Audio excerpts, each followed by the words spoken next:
going on, everybody? Welcome to Shred Sessions. This is episode 18, and usually this is a Nashville-based metal podcast, but today we have Minnesota's very own Waste in the house.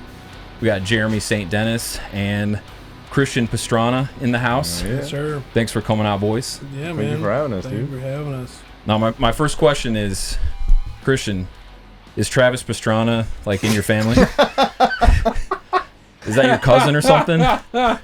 Man, I He wish. said, "Listen, we'll get into real things real quick." Just like That's so funny. Has anybody ever asked you that before? Bro, I have All the grown- time? I have grown up my entire life getting that question. Oh my god, dude! Of course. Yeah, no. I mean, I never asked him. I just assumed he was. Yeah, we are not relation, unfortunately. I'm telling you, if we were, I wouldn't be driving that piece of shit. So, Torian motocross. Yeah, you dude. know what I'm saying? I don't know, yeah. You guys into motocross?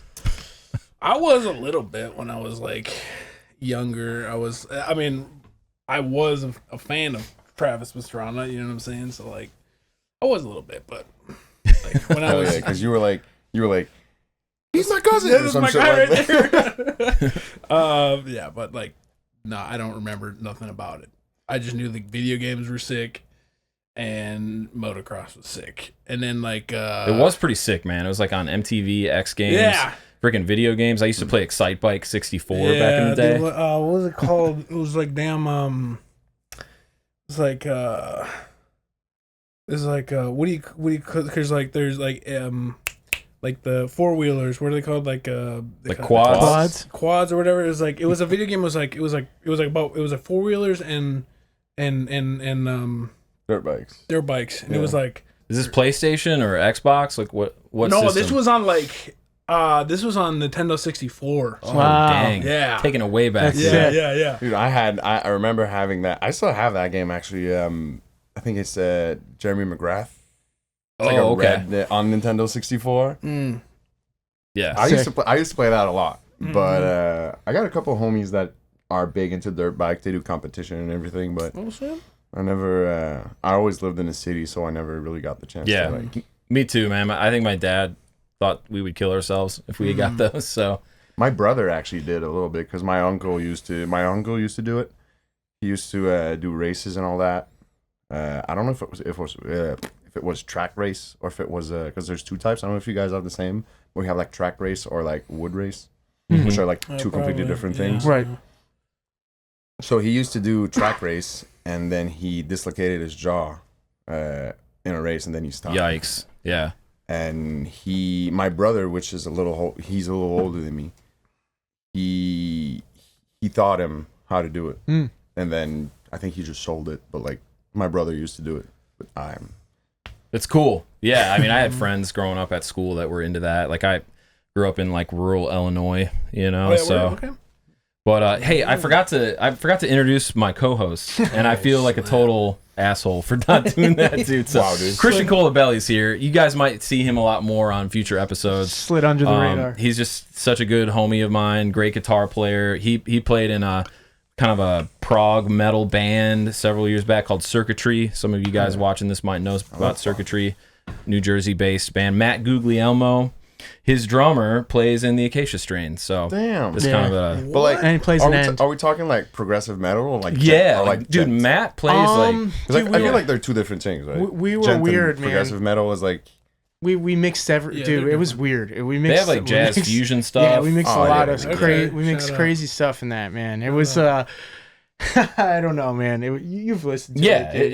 it's sick stuff, dude. It's some like poly there's- shit, fucking Yeah. that's a lot of yeah, polyrhythms. yeah. There's some core elements to it, yeah, like yeah. hardcore We had stuff. sick but breakdowns. You know, Matt's incredible drummer. So Yeah. like, you know, he And can handle. producer. Yeah, he's nasty Yeah. producer. Yeah, Can I handle used to- anything. I used to be in a band. I used to actually right before I joined Waste, I was in a more like progressive metal gent band. no And kidding. we used to do like we had this album on this song.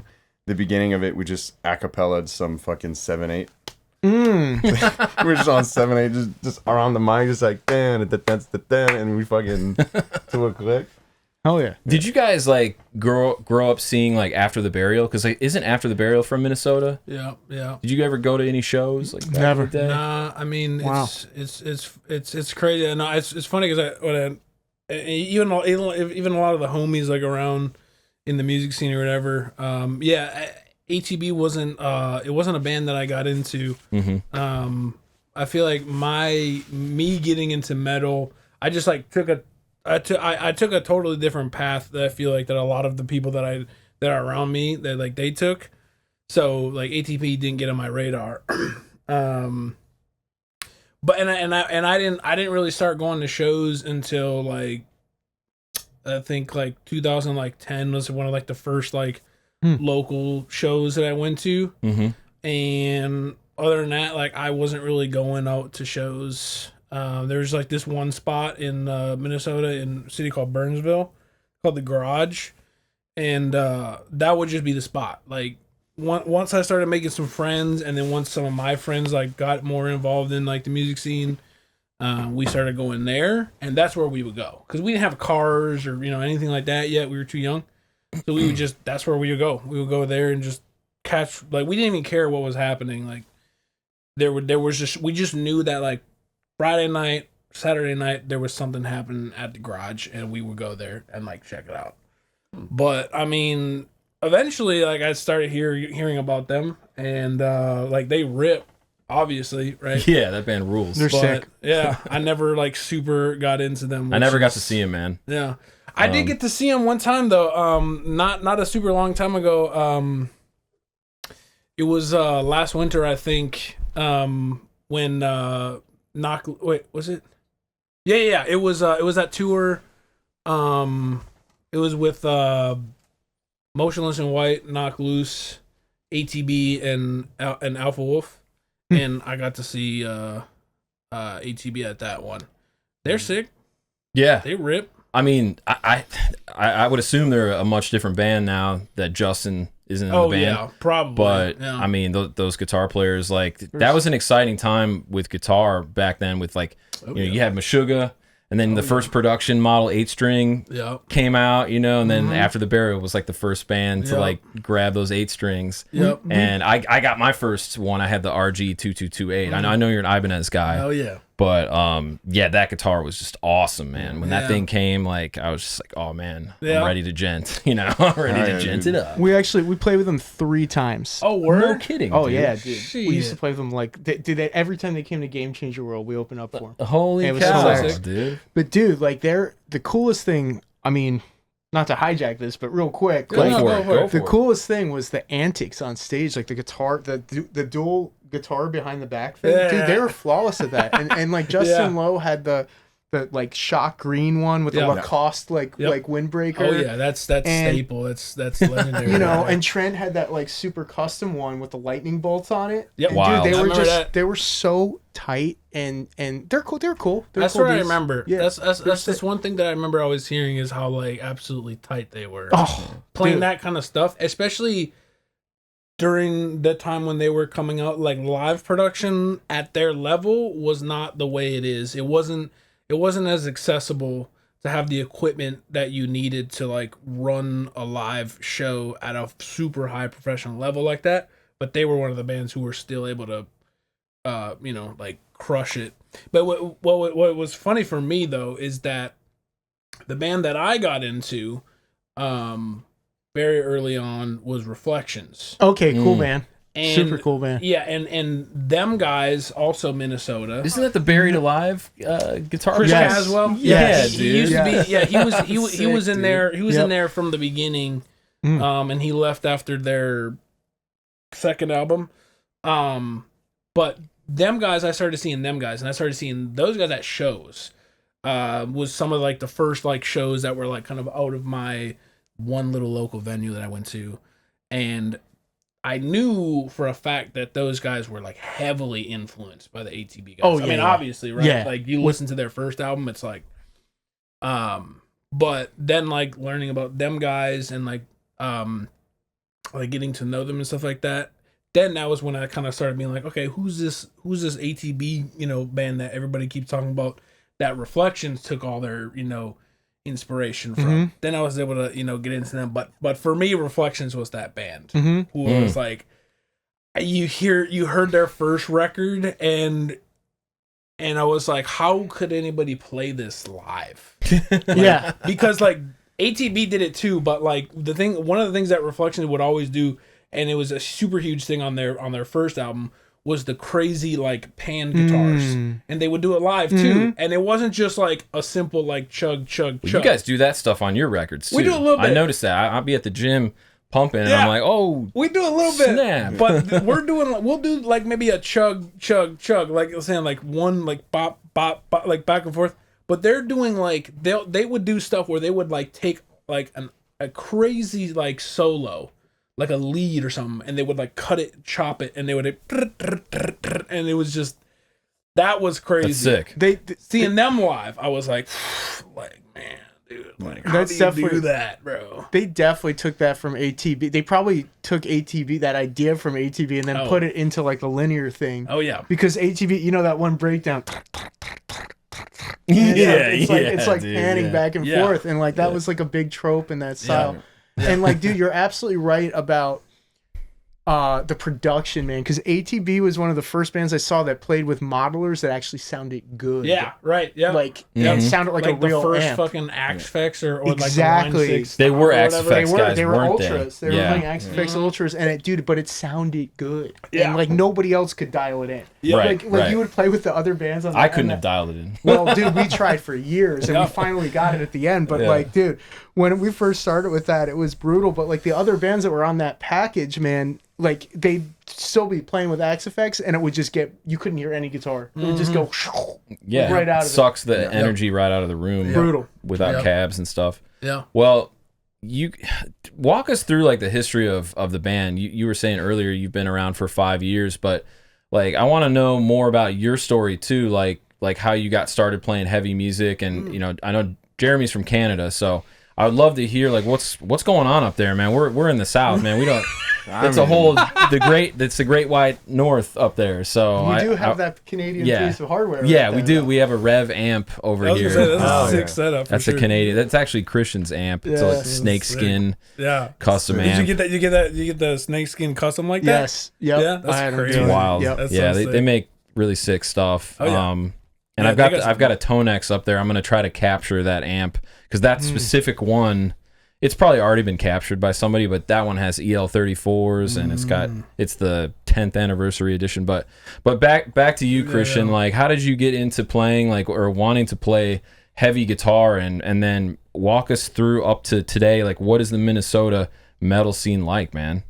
Yeah. I guess like getting into playing heavy guitar itself. I mean, I got into bands, you know, my first like heavy bands that I ever got into was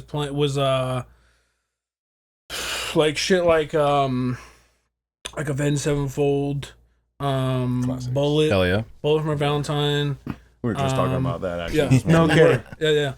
Yeah. Shit like that, and then Breaking Benjamin. Wow. Dude. That's cool. Because I feel like in terms of like heavy guitar playing, I feel like they're so slept on because it's so beautiful. Yeah. Right. But Right. but like I think like most of their shit is in like drop B or something like that, and at the time like the guitarist was using like a baritone, like custom made like baritone like PRS with like fat strings playing in drop B, and A little heavier than Creed, right? Yeah. So it was like, whoa, these guys are making it heavier than The Creed. riffs were sick, and they did have like some kind of breakdowns in there. But anyway, so I got into stuff like that, and then and then I feel like the first heavy band that I got into was Devil Wears Prada. Oh, cool. Was listening to their Roots Above, Branches Below. that's the one right Yeah. there. The one First Adam G first produced? song, I think so. Yeah. Yeah. Great record. first song I ever heard from them was "Hey John, What's My Name Again?" Yep.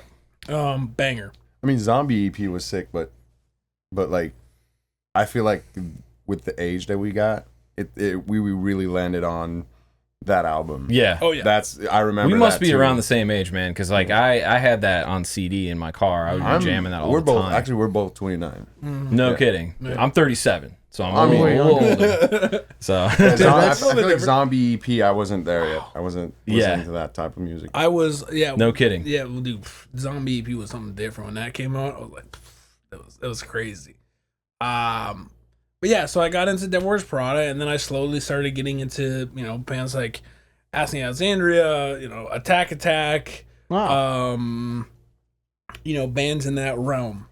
And then for me, I kind of sat there for a while, like to kind of like hop over a bunch of the boring shit. Is that like that was kind of where I was at for a while, and then I was in a band with a couple of my buddies at the time, and then we just decided we're like, hey, we really like doing this kind of like that metalcore, like that like early 2000s like style of metalcore. So that right there was really when I started like trying to write for like heavy stuff, but also it was like breakdowns, but also the main focus is I need to write like a banger hook chorus. I love that, man. Type shit, yeah. And so that's what we did. Well, you guys still have melodic songs too. It's not all brutal vocals. Yeah, we got the one, which is like me kind of like. What's that song called? Flatline. Yeah, I listened to that today. Yeah, and that's kind of like definitely paying homage to like that era for me, because then like that whole shit happened, and then you jump into like listening to shit like Volumes, North Lane, totally that kind of stuff, and that fucking had me by a fucking grip, dude. Like that type of stuff. Architects too. Yeah, Volumes and Architects. Dude, those are Volumes, more progressive. like metalcore kind of stuff. Via era, No Sleep too was a great record. Yeah. Right. So yeah, then I got into that stuff, and then for me it was interesting because I kind of somewhere around in the same time I started getting to Sworn In, but their first EP, which was Start/End, super heavy, which is so heavy. Yeah. And then I got into Villains, which they're called Youth Forever now. Yeah, they changed the name, dude. That's right. I could talk forever about those guys, but those guys changed the game and were so underrated.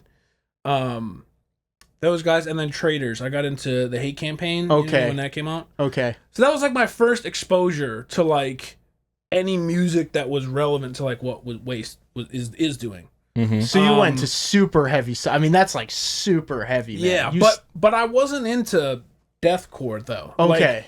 Like, all of these like staple deathcore bands, like when I talk to most people or whatever, and they're like, oh, so you must be like into Whitechapel, Suicide Silence, like Job for a Cowboy, like all these bands that are staples in like the deathcore.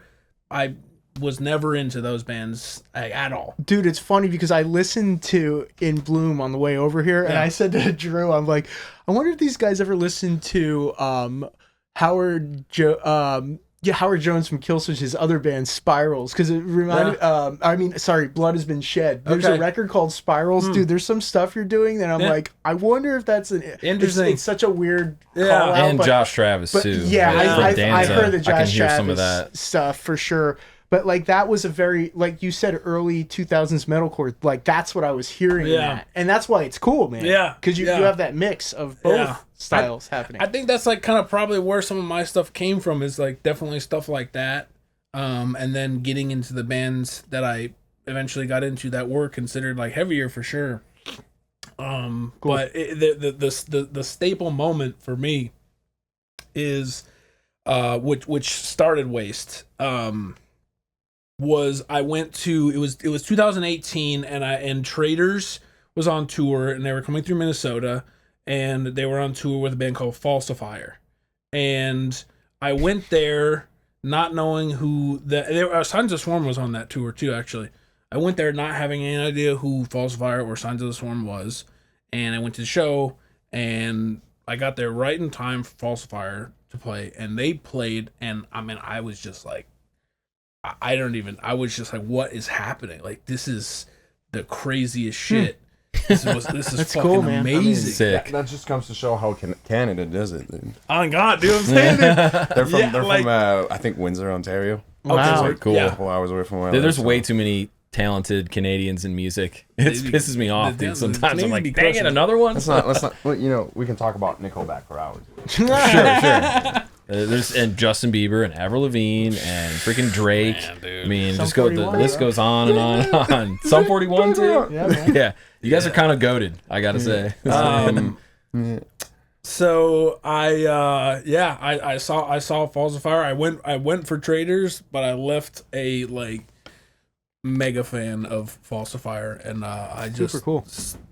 started listening to their shit. I believe that they had an EP out and they had an album out, and repeat like for literally an entire year.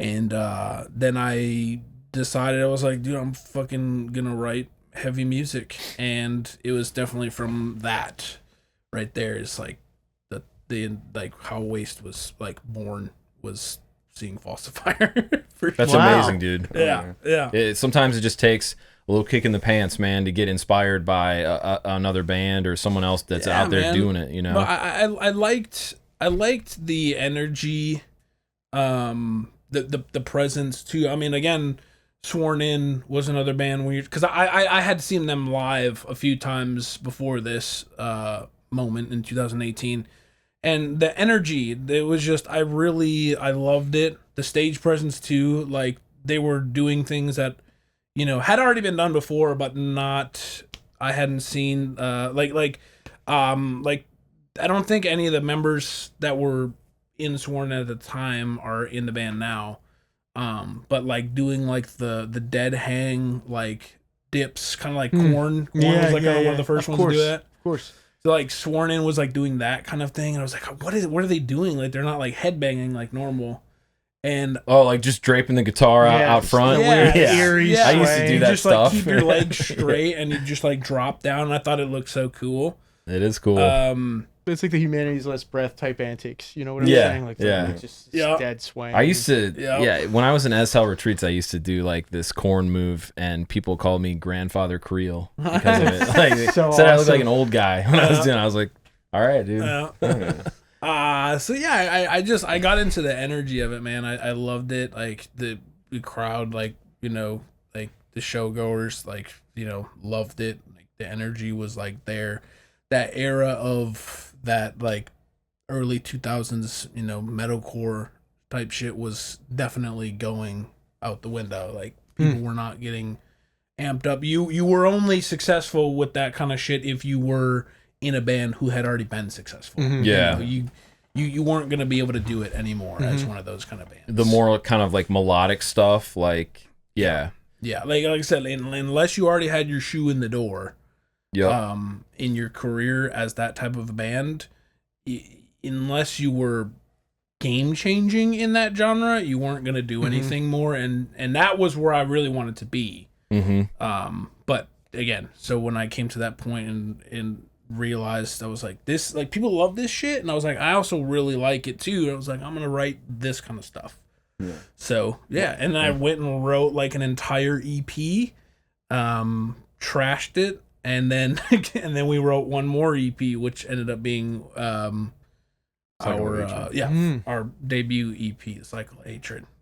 What's your writing process like, man? How are you doing that? How are you formulating these ideas and capturing them? Like, what are you using? I pretty much write everything like in like studio, like on a DAW, you know what I'm saying? Okay. Waste was funny enough too. Waste was the band where I learned how to like work a DAW and record in a DAW like well, you know? So I mean, it would just come from me like sitting and like riffing out ideas, you know, and then kind of, you know, piecing them together, you know, and being able to do that in a DAW was like game changing for me, because before that, for many years, it would just be, I would write a riff and I would store it in my head, and I would just, you know, either keep on writing it or I would remember it and then come back to it or whatever, and it was all stored in the head, you know. And then but yeah, for Waste, I was able to start getting into the DAW version of writing.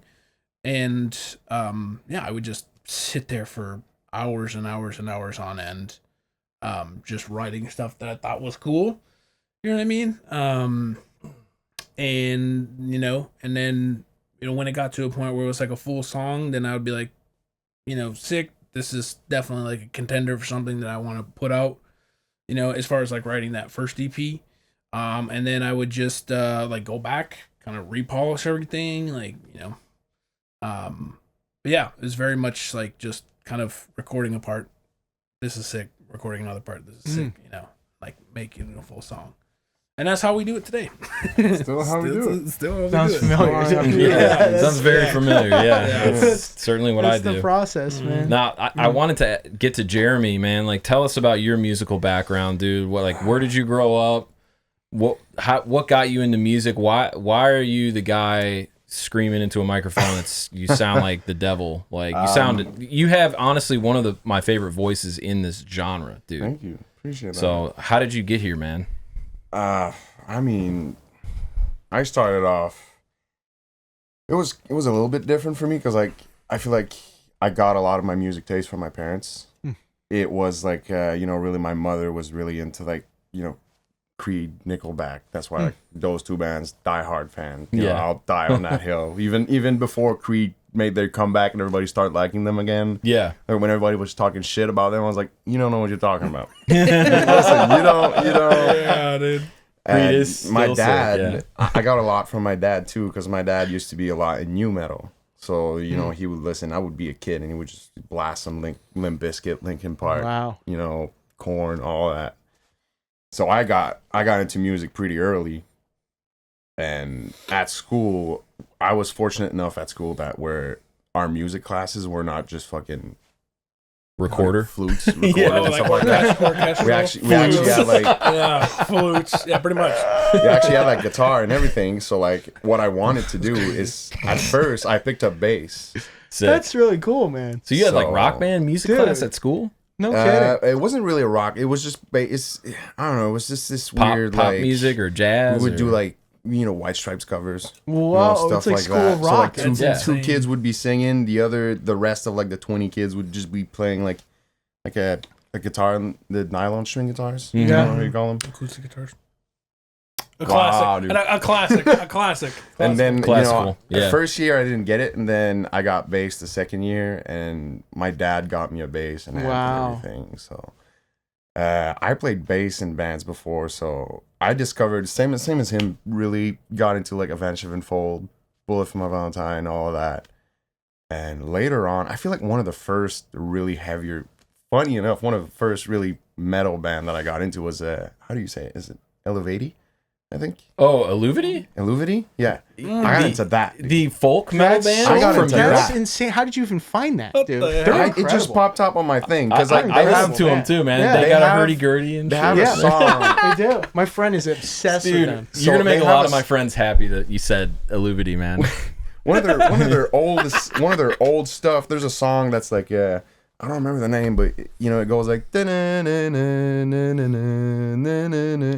but that melody, I don't know if it comes from there, but we have like a French Canadian artist that had that song, that melody in one of the songs. So like I guess I related to that. Yeah, dude. The ancient folk melodies of your you know, homeland, I got bro. into this big for like a year or two maybe, and That's then so funny. That's insane. I really got back to still one of my staple bands. So like it's gonna be like Audio Slave. It's gonna it's gonna be like Roof. vocally speaking, Drowning Pool. Yeah, Big dude. influence. That's like one of the first band that I heard like screaming. I saw it on like we had a Canadian version of MTV before, and I saw like was it Bodies? Is the name of the song? Yeah. Got big into that, and Song goes hard. Yeah, man. Yeah, I joined like a metalcore band, so like I was part of that Rise Record bunch, like all the bands that Rise Record would put out. I just listened, Of Mice and Men, Memphis May Fire. Bangers. Memphis May Fire's album, the brown one. Yeah. Phenomenal. Fire. Phenomenal. Fire. Yeah, Asking Is India the same. And then I never really got into deathcore before joining Waste, actually. No kidding. Yeah, I was diehard, progressive gen kid. Wow, that's so nuts, dude. Yeah. I was. I can't believe it. I think it transpires a little bit in the way I do my flows. Totally. I can hear it, man. It's like it's more choppy. It's more like da, da, da, da, da, da. It's like I wouldn't categorize Waste as just another deathcore band. No, like, I think mean, you guys are more like way beyond that, in my opinion. You know? Yeah, There's I so mean- much more happening in your music than an average I think band. I think it stems from that. I think it stems definitely from does, the fact yeah. that, you know, we all have such different backgrounds. Yep. Even for our drummer Dom, he's really big into like, I got more into it for the past 2 years, but he's really big into like EDM music. That's cool. Is he the And all one who that programs stuff. all of like the Yeah. trap beats on your songs? No, that's me. No. That's you, that's dude. me. Those That's- are Oh, sick. that's cool. man. Hell yeah. I love those little breaks, man. Yeah, me Like, too.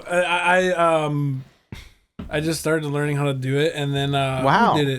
Who did it? Oh well, of course. Yeah, Villains. They have like in their album 10 Code, which is one of the greatest albums of all time.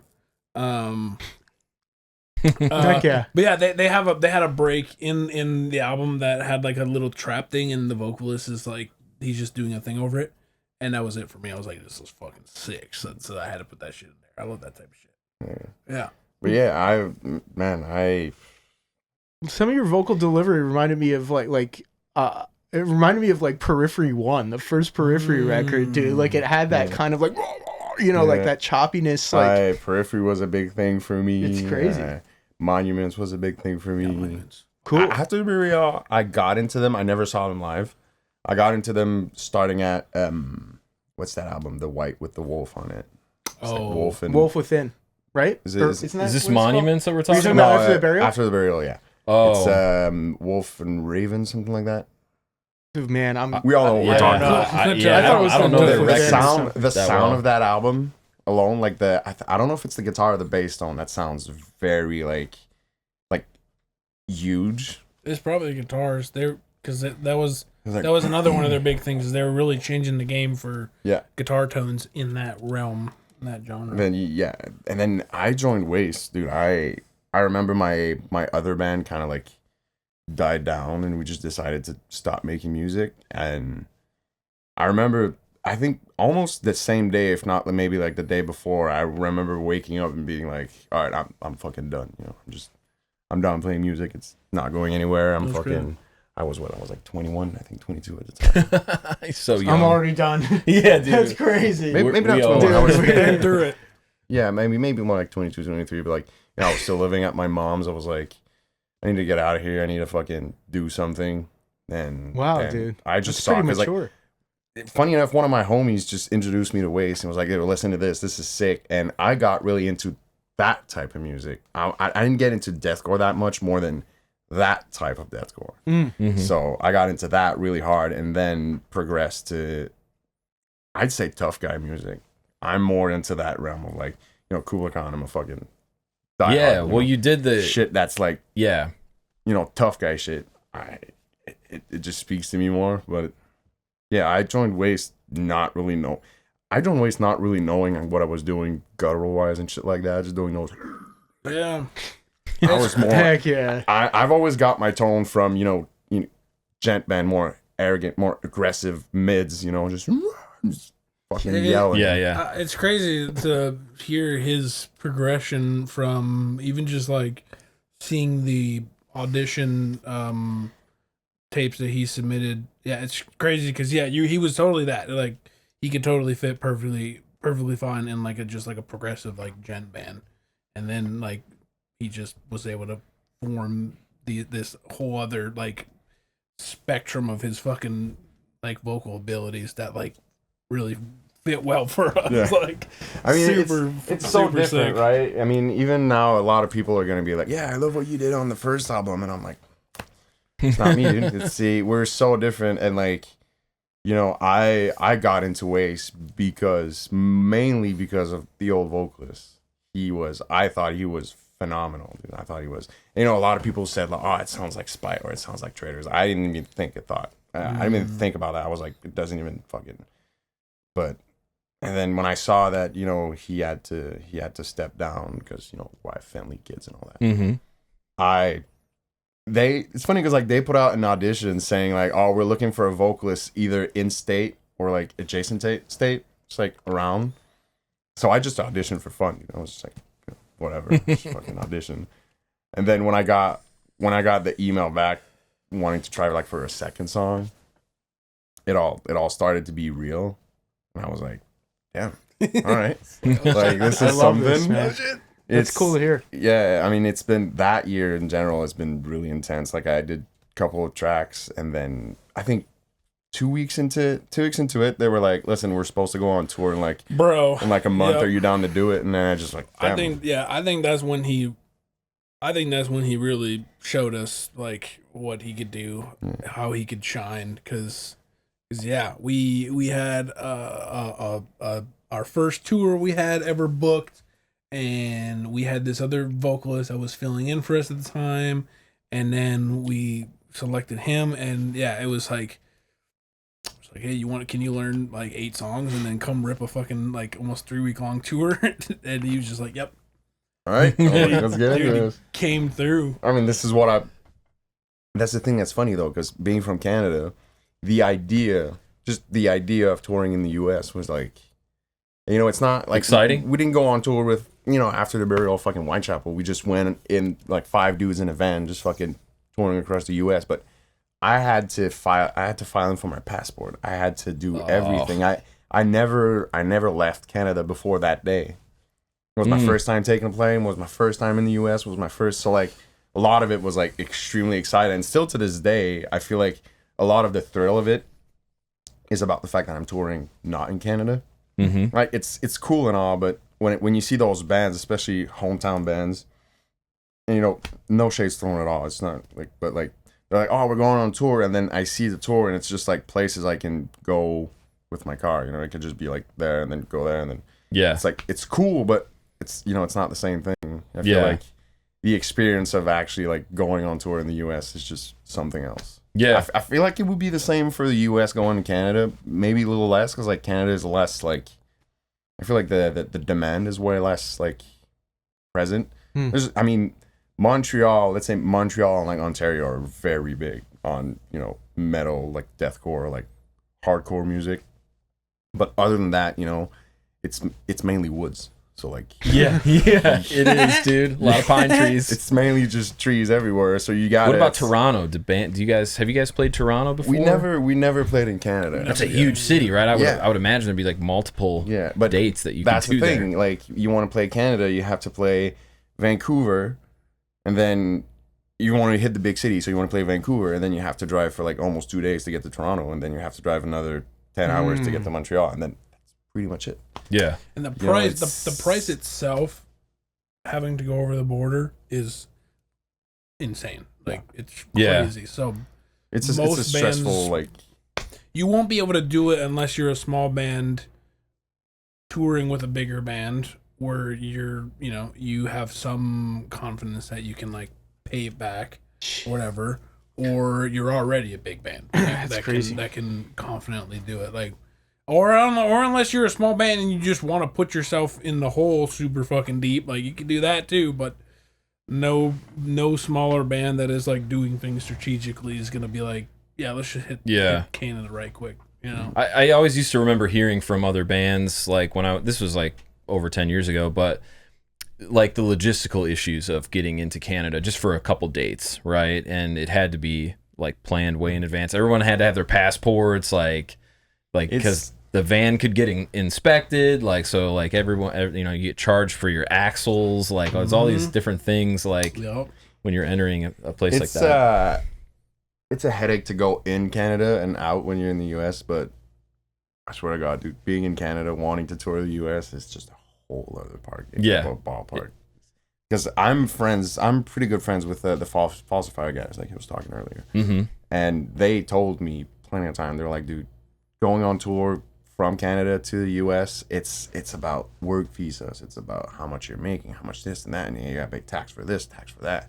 While going from the U.S. to Canada, it's more like you got to declare what you have. You got to declare what you plan on selling. But other than that, there's no fees about like work visas or like taxing and all that stuff. It's really the other way around. So you really had to research this and plan this, and like, I mean, dude, that must have really taken a chunk of time to figure that out, huh?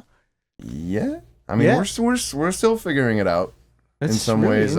We've never had to figure it out realistically because like we never hit Canada. Then it's a whole other story. It's just a whole other logistic of like me being in Canada. So I need a work visa, but they don't. and like, you know, having it's just bonkers. It's a logistical nightmare, and we're just like, one. we don't need to worry about it yet, because at the end of the day too, which is, it's kind of, I mean, it's weird, but it is what it is. I mean, like, from all of our homies who are in much bigger bands than us, the U.S. is by hands down the most fruitful touring circuit experience. Like you make the most money on you know, like guarantees, because of the way the states are all situated. Like all the markets are like, you know, very conveniently located. So like Couple hours apart. yeah, planning a circuit, yeah, I mean is much less stressful than it is you know, in other countries. I'm over here making music in the U.S., but like, you guys have a president that wants to fuck my shit up, type beat. So Yeah, it's pretty interesting, man. Like, I'm at a point where, like, it's hard to really know what's true and what isn't, or what's actually happening. exactly, Because like there was a time where I was watching every day the Trump White House press briefing just to be informed, just to know what's going on. And like what they're telling us is that the U.S. is getting ripped off, right? That's what they're saying every day, right? And all these other countries are taking advantage, and Canada charges the U.S. like all this money, and they're making all this money off of the U.S.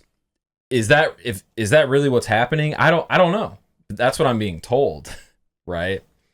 But from what you just described, crossing the border, it sounds like it's like, I mean, really just not advantageous for you to come like, here. You know, just coming here this last time, I was at the border, and dude, the amount of question I got, just like, it feels like it feels like we're being fucking, you know, fucking surrounded and like, like looked at like we're fucking crooks and stuff like that. Sucks. Yeah, which, you know, we're not. We're just nice people. I'm not gonna go out. I don't know enough to say that. I don't know enough to just go out and say that everything is just pure bullshit. I don't know. Yeah, I know that a lot of it is. I know that a lot of it is on both ends. I feel like on both ends, you know, politics is just like, you know, it's just fucking... Well, if the average person doesn't have enough time to like really study what's going on, and so you just have to, you pick, in the U.S., you pick a side, right? And then you believe the rhetoric, you know, you believe the whatever news outlets that you listen to. Yeah. You just take that talking point and you store that in your memory bank, and then it just comes out of your mouth. Yeah. That's what I hear, you know, from a lot of people. It's echo chamber shit. I mean, exactly. A lot of people, a lot of people's views are, you know, mainly from the people that are just there around every day. You know, their little city, their town, or whatever the fuck. Like that's where that shit. That's where most of people's shit comes from. I feel like this is the first, you know, obviously, right, within the last, you know, how many fucking years since the internet has been a thing, social media has been a thing, there's been a massive change in that. But yeah, for the most part, people are just, you know, their buddy says something that they don't know anything about, and they think their buddy knows what he's talking about, so they're like, oh yeah, he knows. That's what I believe, or whatever. Yeah. Yeah. Or you, now it's like you heard it on a podcast, so it's true or whatever, and now you just I feel store like that in your memory. And politician, especially in the past, I'm gonna say decade, but like they've really understood the game with social media and how to, like, it's easy to just say shit and then it is what it is. So I don't know, it's just being at the other, I feel like the only thing I could say about it is just being at the other end of the stick is kind of scary sometimes. Yeah. It's like I'm Canadian, you know. That's who I am. We love you, man. Like, we're glad you're here, man. Like, I'm always gonna be Canadian, dude. I'm always gonna be Canadian. I'm always gonna be French. You know, my family's always gonna be French and all that. So like, yeah, especially where I come from, like my province, Quebec. It's very like pro French. We want to keep our language. We want to keep it safe. We want to keep our heritage, basically. So Yeah. Well, dude, I have so many friends in Canada, and Rev Amps, they've been so cool to me. Like they have a gear locker in Nashville, and like I have a death metal band called Zaphon, and we played a show. And I was like, Derek, can we get a Rev backline? And he was like, yeah, sure. Here's how you get these amps. And every time he comes to town, he always texts me, hey, we're doing like a little gear meetup, free beer. He's just so kind to us, man. And he's happens to be Canadian, and I don't really have any American gear company. I mean, I have made friends because I do YouTube and pedal demos and stuff like that. And I have made a handful of friends, but it's kind of like, it's somewhat few and far between to have people throw gear at me and help me out. I think the YouTube gear space has changed dramatically in the last like 5 or 6 years, and now it's literally like the top 10 guys just get the free equipment. And like if I want to review something, I either have to buy it or I can always ask, but because I don't have that many eyeballs on my channel, I have like 10,000 subs right now, which is pretty significant. That's pretty significant, but it's still not enough compared to somebody who it's more than what our band have. Ola England has 300, like almost 1 million, right? So it's like that's how it's gonna work. So I feel like to sum it up, the thing is it just creates this whole fucking hostility ground where like some people are gonna be very mad at us, some people are just not going to care, and same thing the other way around, and it just creates this feeling of like we're supposed to be, at the end of the day, we're supposed to be homies type, we're supposed to be, everybody's supposed to be helping each other out the best they can, which my opinion, which is I'm Democrat, like fucking Democratic Party, but like yeah, I don't want to be coming into the U.S. with people I'm not gonna say hold a grudge, but like look at me differently just because I'm from Canada. Yeah, and I'm scared that with this climate, it's gonna start to happen.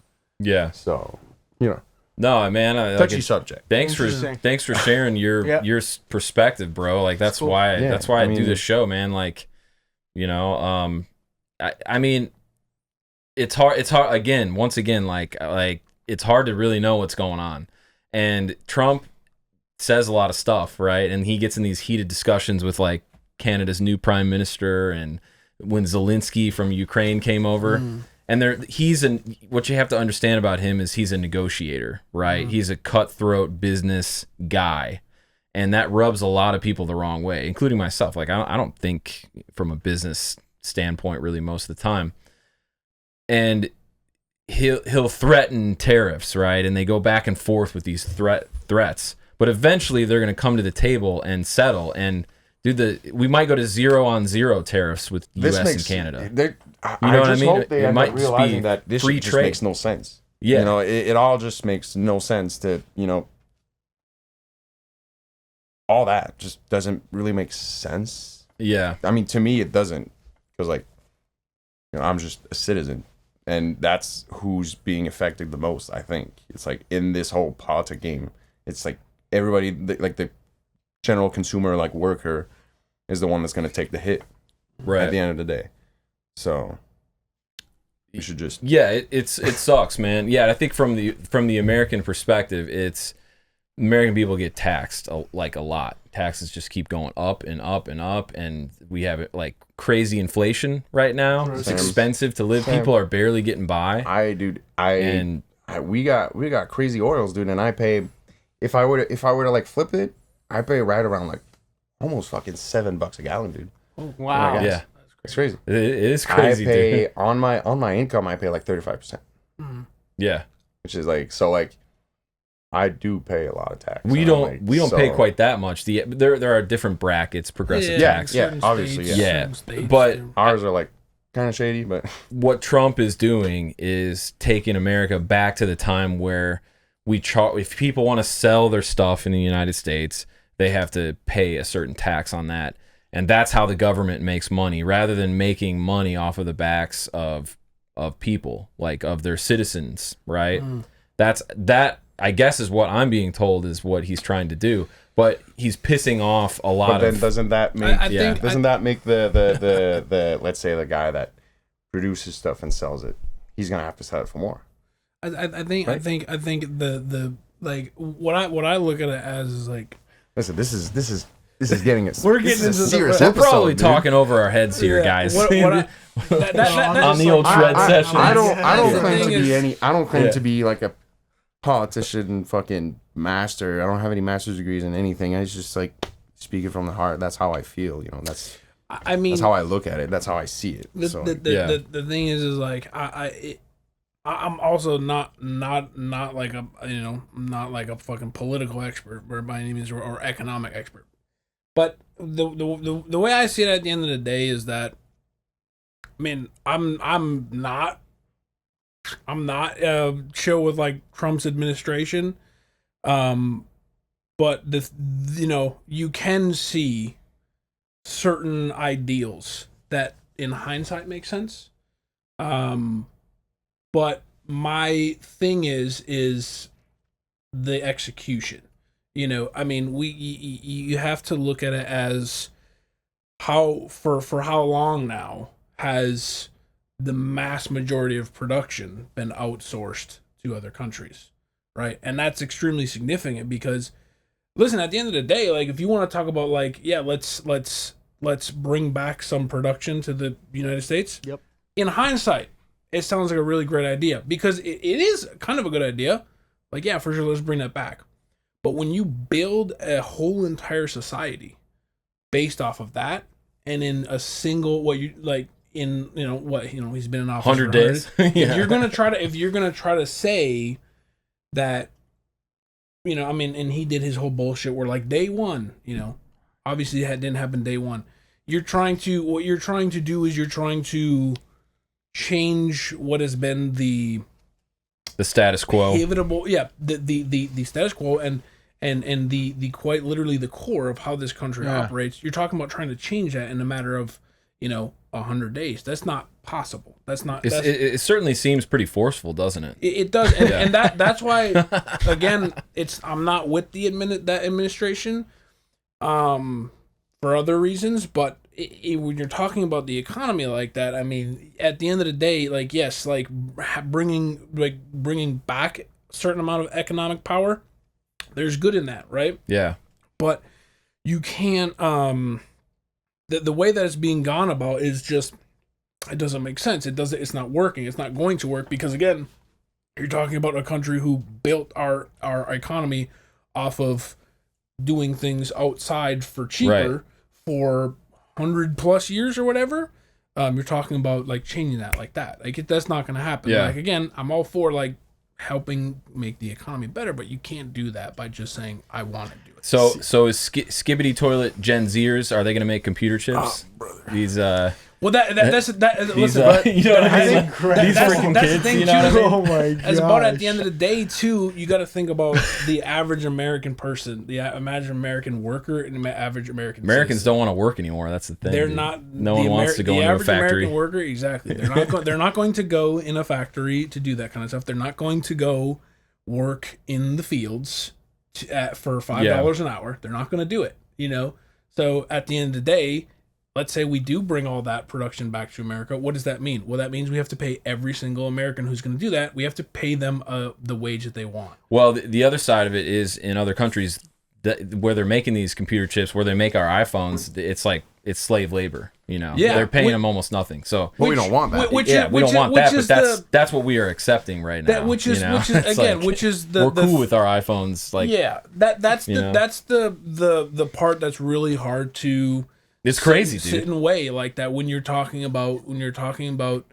I didn't choose this world. You know, I didn't choose to be here right now. I think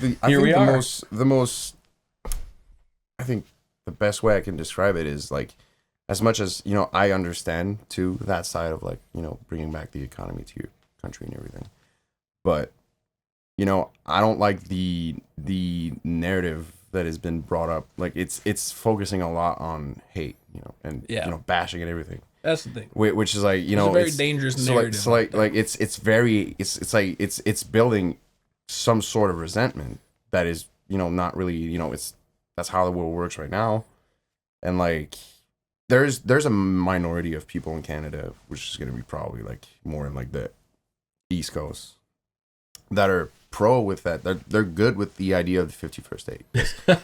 What they got promised Nuts, is bro. less tax. Less tax, less this and that, and then overtime and all this. But the 35% other majority is just crazy, bro. The other majority is just like California is like 50%. Well, they're all leaving, bro. It depends they're all on, coming here. Yeah. It depends on the state. I think my province is a little In-N-Out Burger is coming here. That's the to same. Let's Nashville. go. like That's going to be the world headquarters. Perfect. Keep My, going, Jeremy. Sorry, bro. My province is a little bit more taxed, I think, because we don't fuck with carbon tax and all that. But it's from the standpoint of like the majority of Canadians, it's for face value, what it is basically president of another country is threatening yours. So it's just like everybody's just fucking living in fear at that point. Yeah. It's like That's got to suck, man. see, even for us, we just got our elections and we had, dude, not gonna lie, I had to vote with fucking strategically, not with my heart, because like I can't be fucking, I gotta fucking watch out for myself, because I, as a lot of fucking Canadians, are kind of scared right now. We're just like, it's weird when somebody goes on national TV and be like, well, Canadians are this and this and that and this, and they don't have an army. So I'm just like, are you threatening us, or what's going on right now? It's like, do you want to? I think that's the crux of everything, where it's just like there's a difference between trying to negotiate in foreign affairs and trying to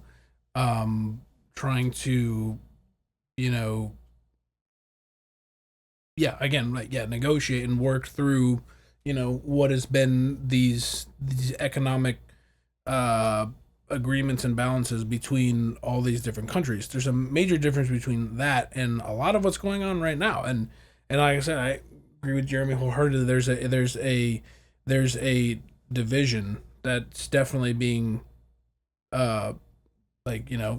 wedged between two sides of people. That's probably the biggest it's ever been since like the Vietnam era. The Civil rights movement. Yeah, it's stuff like the anti-war movement. There's never been like the wedge that is here now is just as bad, if not worse. And that's where, for me, it's just, it comes to like, you can't like, I mean, you're saying like, we got Jeremy here saying things to the scale of like, I'm scared. It's like that's not a good thing. You know what I mean? Of like, there's way to be diplomatic, and there's way to go about, talking about economic restructure. There's definitely ways to go about it. That doesn't instill fear between people in other countries. You know what I'm saying? I'm 50% Mexican. My family is born and raised, or my dad's side of the family is born and raised in Mexico. And it's, a very similar situation where I got family members who have been legal citizens of this country for, as long as I've been alive, and who are actually saying stuff like, I'm scared. Like, you know what I mean? Like, so I think the again, like, it's just two different sides of the coin, because of the same coin, we can talk about economic and differences and that kind of stuff. We can talk about that all day long. But when you get into the weeds about the other stuff, and for me, it's just something where I just, I can't look at this person who's saying, well, I'm going to save the economy, and then also threaten another one doing these other things. I can't look at that and be chill with it. You know what I'm saying? Like, it's just, and not for me. I'm all about, I would say power to the people, I guess. Like, people being aware of what's going on, people being aware of how many they're getting tariffed and whatnot. Like, he's saying a lot of those things, but there's no like flip to that coin. That coin is not, I don't even know, how much we're getting tariffs on shit that we're getting from other countries. But like, I feel like this information, yes, it's a power to, like, it's a right to the people to know those information, but at the same time, I feel like they're the only ones that are being spoke about. So like, it's like it's getting looked at like we're the bad guy in that situation, because the only thing that we're talking about right now is how Canada is trying to rip America off. And if anything, in my opinion, if we're gonna talk about all that kind of shit, it's like we have to look in the mirror and like point the finger back at us, because if anything, it's the way of like American life, consumerism, capitalism, it's all that kind of stuff. At the end of the day, that's allowed for what is happening to happen. You know, That is a good point. It's you know, it really all started, you know, in like, you know, in like the 50s and shit like that, where it's like, you know, you can have everything, you can have a lot of everything, and the only sustainable way to do that was to make it cheaply, and the only way to do that was to get other people to do it in other countries who would allow that to happen.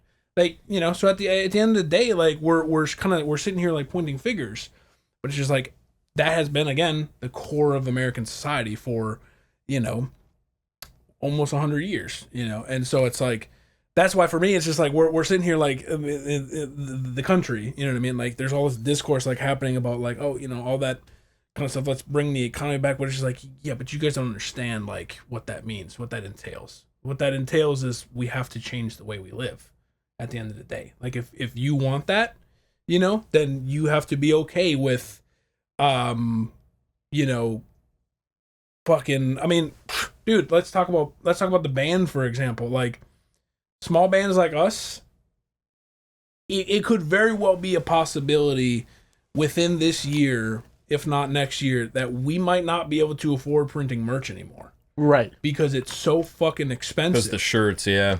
Because like and shit already got even worse after COVID, because like the price of cotton went up by like 30%.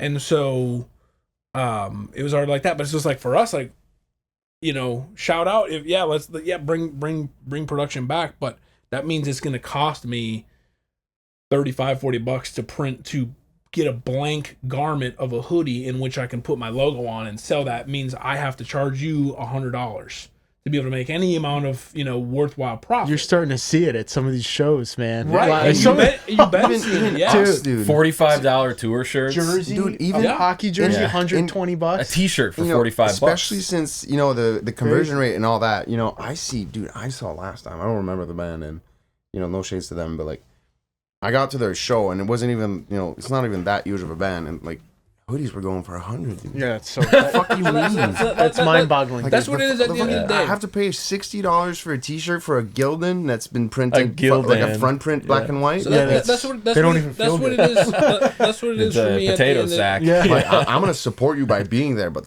that's about it. Because Yeah. once again, I'm paying so much tax, and you know, shit's so fucking hectic that I can't even fucking afford it. That's Like- again. That's the thing. At the end of the day, like if we're just, you know, strictly talking about the economic situation, yeah, there's some good conversations that are being had, but the problem is that the execution is not there, and we're talking Yeah. about changing something that has been a certain way for as long as we all can remember, as long as we've been born, you know. And it's like if we're gonna do that, some big changes need to be put in place so that, again, you talk about, you know, for the American. Well, if you want to do that, then make it worthwhile for the American, because all the changes that are going to happen will not be worthwhile for the American for a long fucking time. Well, I think it's I hear what you're saying, man, and like, yeah, it stings, man. Like I hear it a lot from like the effects pedals guys that are like, I gotta charge all this, you know, so much more because I gotta get all these transistors somewhere else, or I gotta pay so much more for these little teeny tiny parts that make my pedal. But one thing that is happening is it's happening kind of fast. Like there's a $60 billion like Chinese, it might be Japanese. Basically, they're making like computer chips that run these AI servers. They already invested like $60 billion to build like this insane factory in like Arizona or something like that. So instead of like charging all these tariffs, what these countries will do is they'll purchase a factory in like Indiana or Ohio. And instead of having to ship stuff on shipping containers back and forth and get tariffed, they will just buy a factory in the United States and then make that t-shirt or that product here. And then you know, obviously we have labor laws in the United States, so the cost of those goods to make them here will probably go up. But over time, I think it'll level out, and I think it'll happen faster than I think people think. But I hear what you're saying. We have I think we've been kind of spoiled getting all this cheap shit. Amazon, you know, like oh man, like I can get some camera batteries for $25 for my 4K cameras, you know, and I can get it tomorrow, right? And like, oh, this little cheap plastic, or like we've bought I don't know how many freaking blenders and like my wife's little milk frother things that just we fucking use it for 2 months and then breaks. We just buy another one for $15. You know, it's just like I don't know. Like it's look, man. Like I don't know what's going on. I can only tell you what I'm hearing, and I can only make decisions on what I hear. But I honestly think most people don't know what the fuck is going on, and it's hard for us to even sort through it. I mean, I think we should do our best to be informed. But we could be lied to, you know? They could all be lying to us to try to pit left versus right, like we were talking about earlier. Pit each other against, so you hate a Canadian guy, and you hate a Democrat or a Republican. You know, that's basically how I feel. I'm just like, you know, you guys want to protect your country as much as we want to protect ours. But what's happening right now is our country is being talked shit about. Basically, right, and that's basically in the grand scheme of things. I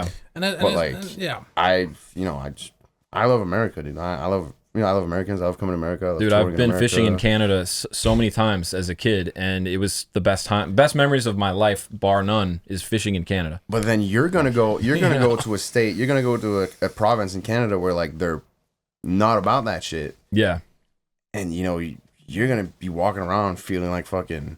When you tell people, yeah, I'm from America, you know, people are gonna give you the fucking side eye and shit. Like, I don't want that, dude. I'm not like, I'm just trying to be fucking living my life and doing music. That's all I want, actually. Well, it's expensive, man. I mean, you guys know, just to make a record, you know, a couple $1,000. Like, I mean, I guess it's cheaper than it used to be, but like, it's just, you know, to self-fund your record and get it mixed properly and mastered, and then print merch, get CDs made or whatever, cool waist hats, which you should buy one of these if you guys can. Shout out. But so talk to me about why you guys are in the States for 2 weeks, right? You're here in town, you're recording a record. You know, who are you recording with? What made you decide to record with this particular engineer, producer?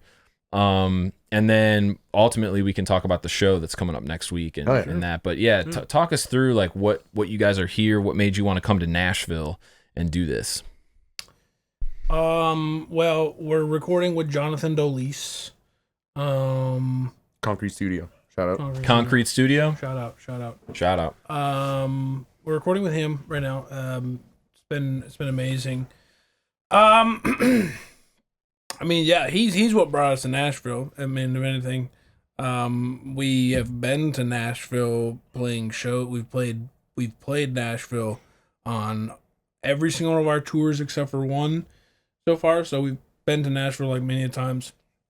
Always a super sick time. We always play at the end.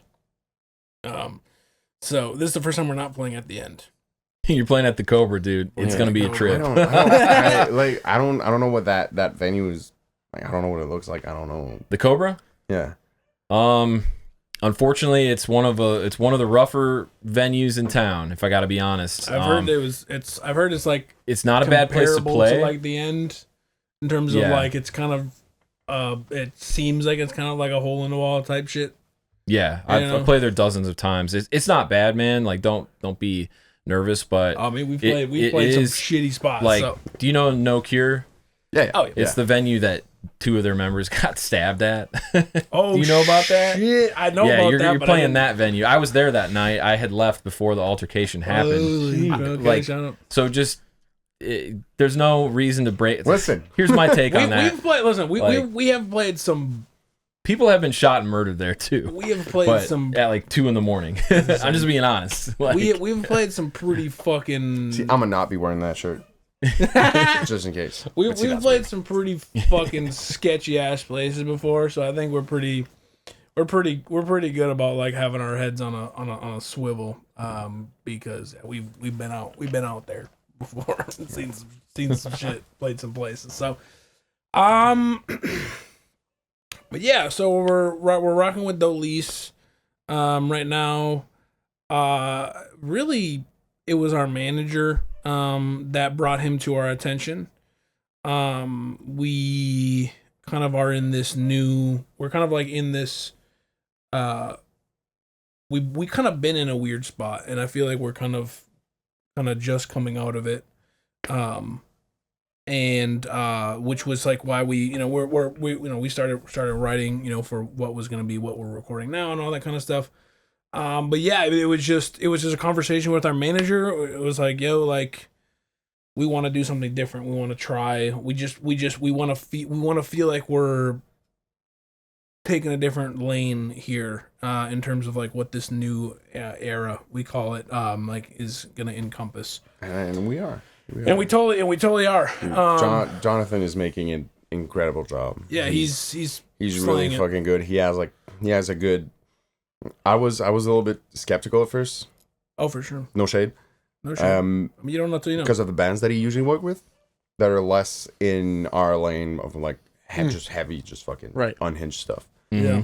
And I hope you don't blur every fucking beep. I don't know if you're blurring if you swear, because man, we're letting it ride, man. I swear a lot. We'll put a parental advisory. My English vocabulary is not that strong, so I lean into swearing. You're good, bro. You're good. But yeah, he's been doing an incredible job with, we brought him a couple demos, and he immediately understood the vision where we were going with, and that's awesome. How it should sound. And we've got 3 songs so far that we did this week, and these 3 songs are, I am confident to say that they're like the best shit that we've done so far. Heck so. Yeah, best. That's awesome, dude. I just want to, because we say that with each release, right? Yeah, but this, I genuinely believe like this time is for sure different. It's like it's sure. the way these songs, the way we spend time, and we're really like into like making these songs as good as they can get. We're producing these songs from A to Z. Mm-hmm. There's no sections that's just left. Whatever. Yeah. We're just gonna, like, every section. You're not phoning it in. Every section is polished to the fucking. No, I mean, it's funny because to that, every the last trickers that we've done, like, admittedly, and at least from my perspective as someone who's like writing the instrumentals, like, there are definitely parts in songs where I'm like, yeah, this is sick, but like, this is not like a moment. Yeah, it is not a moment that anybody's gonna be like, Yeah. But creating events in songs. But being like, oh shit. Yeah, right.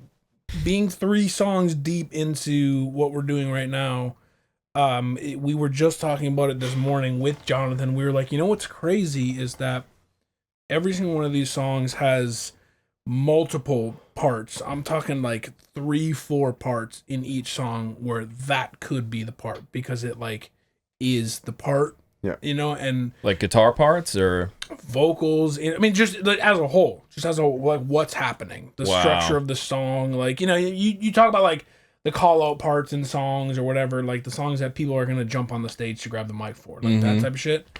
Like, it's like those type of moments where we used to, look at our record and be like, that song has that part in it, but with these songs, we're like, all of these songs have multiple of those parts that we're listening to, because there's the funny, like, metalhead, stereotype where you listen to a song and you stank face a certain part or whatever. It's like, this is happening. Lemon face. Yeah, that is happening during multiple parts in these songs, which is like something we haven't really like fully, I feel like, felt in our past stuff before. It's like those the way I see it is more like, when you discover a band, you think they're tight, they're like, all right, I'm gonna add it to my playlist, start listening to them. But there's these bands that, like, when you discover them, you feel that urge to be like, I do, look what I just found, like, look at this is fucking, like, those songs to me, those are like, because I mean, to come back to what I said before, I'm into, and it's probably gonna give you a little, hints on what we're doing. But like, I'm into that like tough guy, like fuck you music, just fucking caveman shit, and that's really what the vision is with that song. We talked about doing more, choruses or like singing and stuff like that, and with the writing of these songs, we just said, let's. I mean, we could like after this, we could probably show you what we've been working on, but like, yeah, man. Even None of that even wimpy for stuff. myself, dude, going into this, like hearing these like versions of what we have, because they're mixed, but they're not like polished. Like we've never sounded this fucking chord in it, and like it all just makes sense, but it's also very fucking pissed off. Yeah, but I think what I think is really, really cool to kind of like add to what he was kind of saying about Jonathan is like, what's really cool about Jonathan is that like he's definitely been doing a really great job of being like understanding what we want to do and taking that and saying, okay, like I'm just gonna run with that, and when he because like these 3 songs specifically that we just finished. These are more songs that we had like pretty much flushed out before we came in. But even still, he's being able to like take them and like look at very small little parts or make very small little adjustments that make a very fucking big difference. This is dragging. This is yeah. Big thing he said when we got it is like, listen, what I want you guys to do is steer away from that 2016 deathcore type shit. Just fucking sludge, fucking dum. And super slow, yeah. We love it, but the thing that sucks is that like you have to be, when you're in a band writing music nowadays, like you do have to be cognizant of the trends. Like what are people locking into? Like what is the type of shit that people are hyping up? And that can be a very, I mean, we see it time and time again, right? But that can be an extremely dangerous mindset because you're just like, okay, cool, I'm going to do what every single one of these other bands are doing because it's doing really good. We talked about that in our last podcast with Barry. Literally, that guy is very much against that. He hates that. And I think that we could talk. You talk about it for fucking. I could talk about it until I'm blue in the face, but at the end of the day, I think there are there are 2 ways to be able to become successful. And that is, number 1, do something that nobody's ever done before, or do it in such a unique way where people say, hey, this sounds like this but better or different enough. You want to either create a wave or follow it. Yeah, and the other way is, which questionably is harder because like it's funny, like it's not easy. It's not the easy way, but like to be unique and be your own thing. That's not the easy way because it's obviously really fucking hard to do something different. But in terms of like that being able to catch and work really well, that's like you kind of got your ticket. Like you're good because you're not stepping in somebody else's shoes. You're buying a whole new pair. Exactly. and doing the run.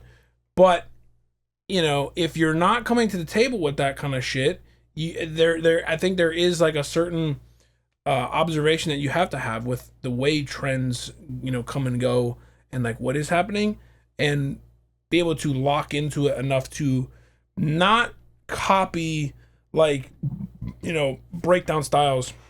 That's my bad. Oh, you're good, dude. Breakdown Burp it up, styles. man. Let it flow. Yeah, I'm It's a great reaction.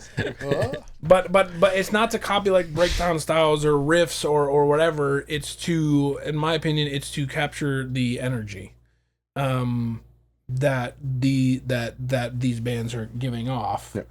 And how can you do that in what you like trying in like what you like cool. doing? That's what that's a lot of what John had to say too. Like he wasn't just about like let's make you what's hot right now. Mm-hmm. He was more about like, there's a line that we need to follow. Unfortunately, there's a line that we need to follow, but also like we want to keep the essence of what it is. The essence of what waste is. And Waste is unhinged. It's pissed off. Yeah. Like it's that. It's heavy. There's some slow, there's some fast parts, but we got to make those parts stand out. Yeah, and I think what's interesting to kind of like touch back on something that you had mentioned like a bit earlier is that for me, Waste was different than a lot of these other styles of bands in our fucking pool or whatever, because we were taking, for me at least, I was taking inspiration from a shit ton of different types of bands in heavy music. We talked about a band like Reflections. Like, I definitely took inspiration from someone like them. You can hear it. I think you can hear it more like in stuff like Parasites, the end of Parasites, that really benty genty shit with like the half fucking half stuff cymbal. like that. Dude, he changes the quarter note. We still Traders. We still utilize that. We have some fun shit going on taking too. Taking my personal favorite bits and pieces from all these bands that were doing heavy stuff and bringing it in and trying to create a new sound out of it.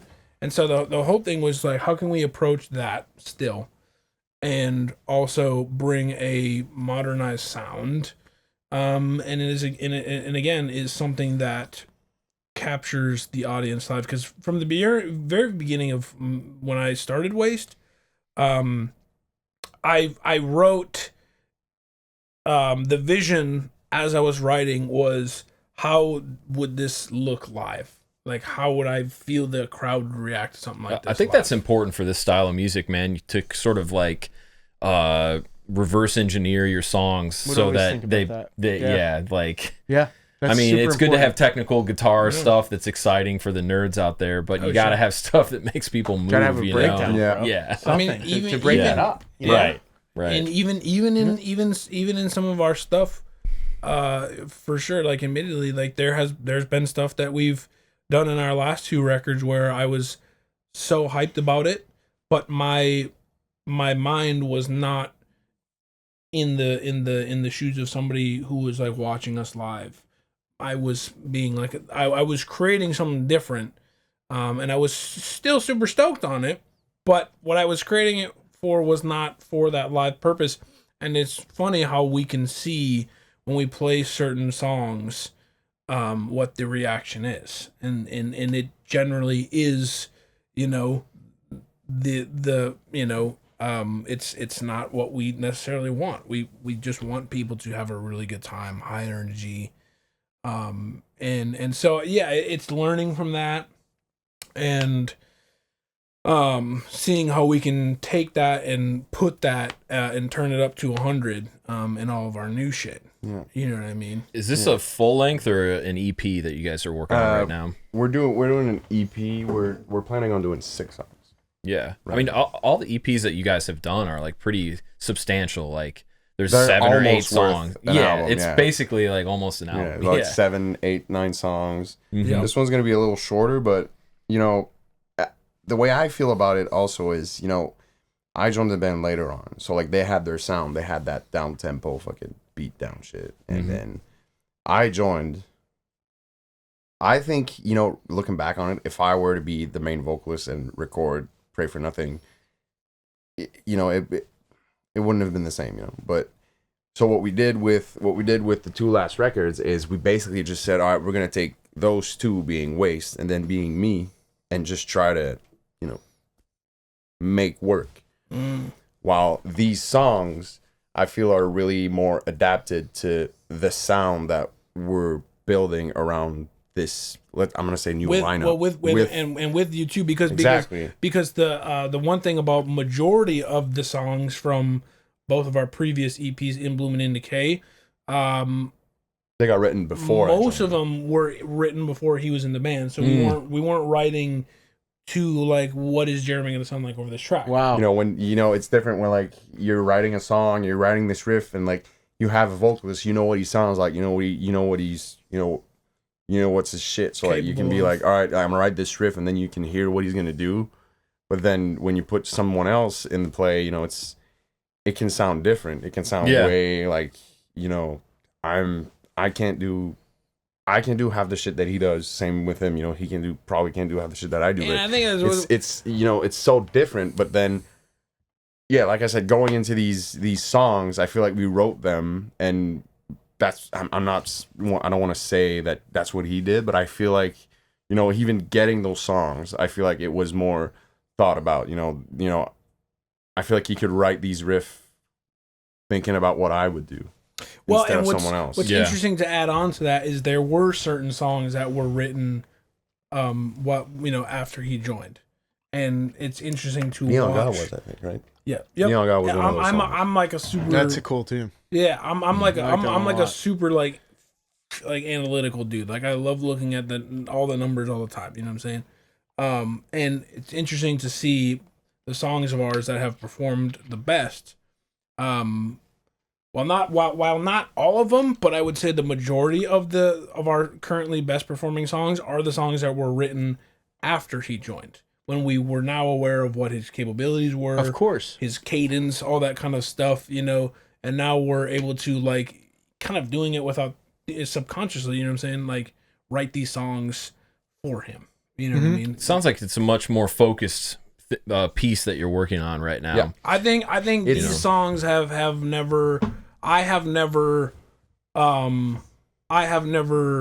went through the process that I have writing a song before. Like I'm usually like very quick at like writing a song. Like sometimes I can write a full track. Like some of the tracks from the last 2 EPs, some of those tracks were written in the span of like 2 hours. Wow. One of those songs I literally wrote live while I was on Twitch streaming, and I did it for fun. I was just like, I'm just gonna fucking write live, and then it became a song, and I wrote that in probably like 3 hours.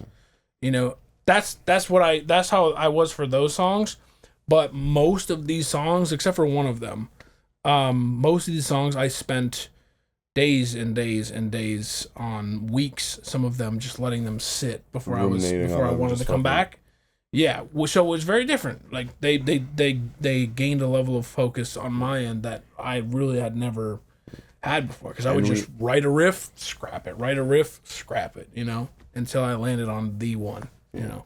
And we got to make it work we got to make it work that way, because, like, you know, being so far away, I have to fly in every time. I have to, you know, be there. So like the writing process is so weird. I know a lot of bands that do it. I know best fucking people I can think of is probably like Tesseract or Monuments. They're all just fucking scattered and they just write, and then but like they have to send me all the shit, and then I do it on my own. I do vocals, I do layout and all that by myself, and then I send it back to them. Mm-hmm. So it's a very different approach than, you know, all being in, you know, he's gonna write a riff and then we're like, all right, I can do those type of vocals on it, and then it's gonna, you know, tell what's gonna be next and all that.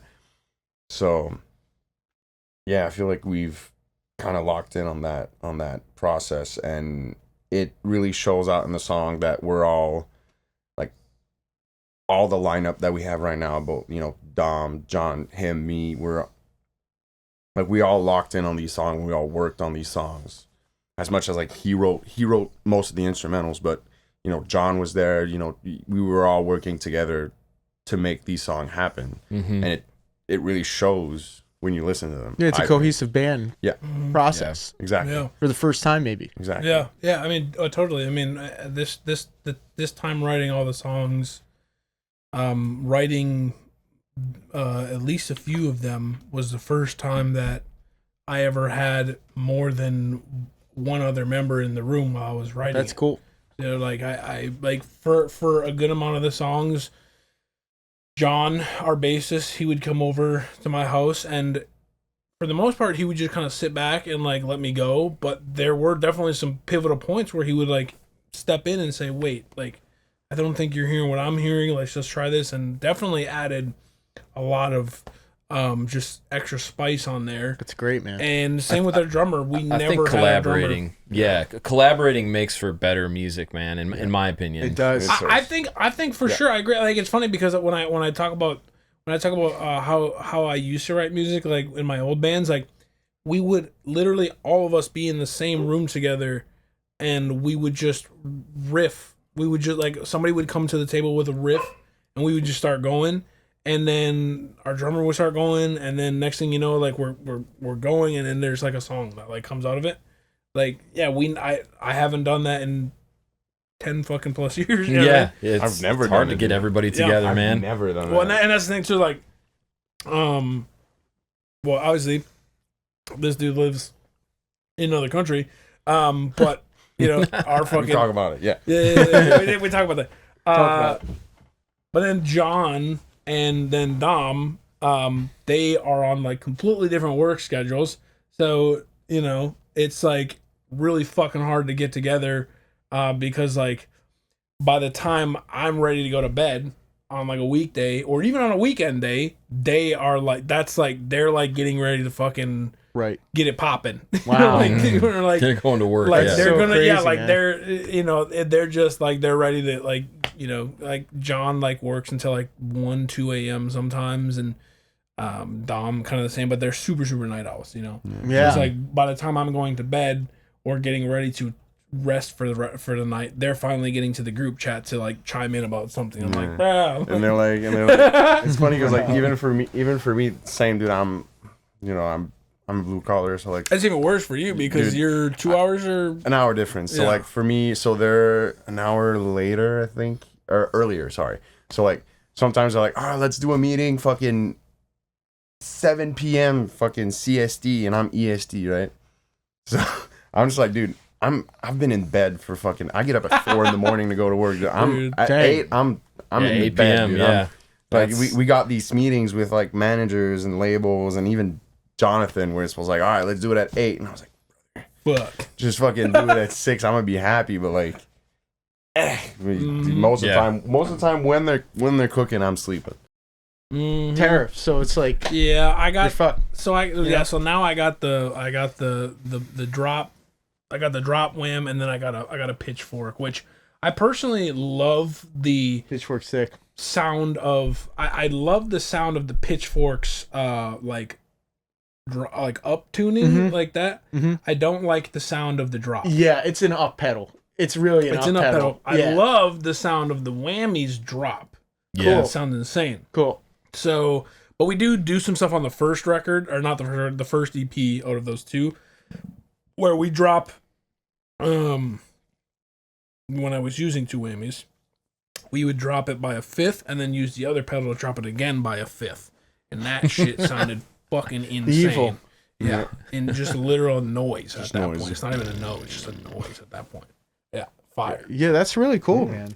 To hear that. Yeah, That's awesome. So you've run the gamut of like every Digitech drop or whammy style pedal, but you haven't used a Ricochet yet. Haven't yet. I've considered replacing the pitchfork with it just because I know that the whammy, the Digitech whammies, like the whatever they do to like be able to process the tonality of the drop, I know it sounds better, and I still want to have the capability to be able to do that. But also, we're kind of moving away from like doing that and making it so that we have to do that kind of shit live. Right. Because at one point, we never actually did it, but there's a song on our record,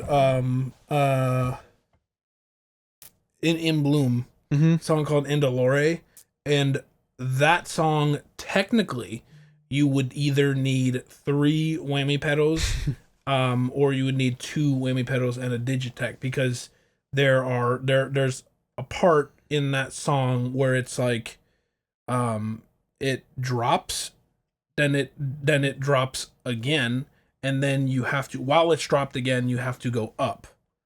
And so I think I know which part you're talking about. It's like a super low part. yeah, There's all this like subharmonic stuff Yep. going on. it's super fucking annoying.